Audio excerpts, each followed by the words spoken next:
नमस्कार दोस्तों।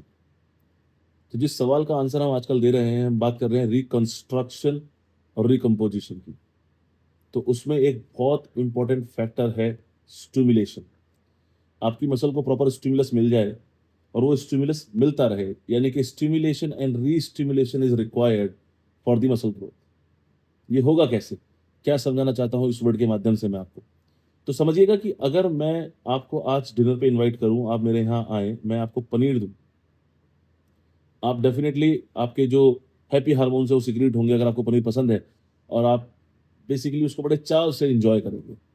आपको अगले दिन मैं फिर इनवाइट करूँ और फिर पनीर, नेक्स्ट डे फिर बुलाऊंगा फिर पनीर, और ये सीक्वेंस चलता रहे। तो डेफिनेटली अब जब मेरा न्योता आपके पास आएगा तो आपको ऑलरेडी पता होगा कि यार पनीर मिलने वाला है, और डेफिनेटली जिस चार्म, जिस ग्रेस के साथ, जिस स्टिमुलस के साथ आप पहली बार मेरे पास आए थे, शायद वो स्टिमुलस उस लेवल पे ना रहे। सेम काम हमारी मसल और उसकी मेमोरी में होता है। हमें स्टिमुलस को बदलना चाहिए, लेकिन कब बदलना है ये बहुत इंपॉर्टेंट है। क्यों बदलना है ये बहुत इंपॉर्टेंट है। जहां आपको ये लगे कि आपकी मसल्स के पास अब सारे जवाब हैं, यानी कि वो वक्त आ गया है कि अब आप अपनी मसल्स को एक नया सवाल दें। समझाने के लिए बात करें तो समझिएगा कि अगर आपकी मसल किसी एक पर्टिकुलर मूवमेंट को अकोमोडेट कर गई, आप नौसिखिए हैं, आप बिल्कुल नए हैं, जिम में वर्कआउट नया कर रहे हैं, तो आप जो भी वर्कआउट करेंगे डेफिनिटली आपको बेहतर ग्रोथ, बेहतर रिजल्ट देखने को मिलेंगे एक समय के लिए। लेकिन एक समय के बाद आप क्या देखेंगे कि आपका रेस्ट, आपकी रिकवरी और आपकी ग्रोथ कहीं ना कहीं हैम्पर कर रही है। क्यों? क्योंकि उस पर्टिकुलर मूवमेंट को आपकी मसल अकोमोडेट कर लेगी। तो जब वो अकोमोडेट करने लगे, उस अकोमोडेशन पे इट्स अ सिग्नल कि अब आपको अपना वर्कआउट बदल देना चाहिए। लेकिन ये कहना भी गलत नहीं होगा कि अगर बहुत फ्रीक्वेंटली अपना वर्कआउट चेंज कर रहे हैं, तो आपको कभी ये मालूम ही नहीं चलेगा कि आपका रेजिस्टेंस लेवल कहाँ है। आप कभी ये चेक ही नहीं कर पाएंगे कि रिपीटेशन इन रिजर्व को कैसे आप चेक करें। आपको कभी ये मालूम ही नहीं चलेगा कि आपकी मसल एक पर्टिकुलर वर्कआउट में, एक पर्टिकुलर मूवमेंट में, एक पर्टिकुलर फॉर्म में किस इंटेंसिटी, किस वॉल्यूम, किस फ्रीक्वेंसी पे प्रोग्रेसिव ओवरलोड को अटेन कर लेती है। तो आपको सबसे पहले समझना यह है कि आप एक वर्कआउट प्लान बनाएं। इसीलिए कहा जाता है कि एक वर्कआउट लॉग मेंटेन करें, ताकि आपको मालूम चले आप कौन सी एक्सरसाइज कितने समय के लिए कर रहे हैं।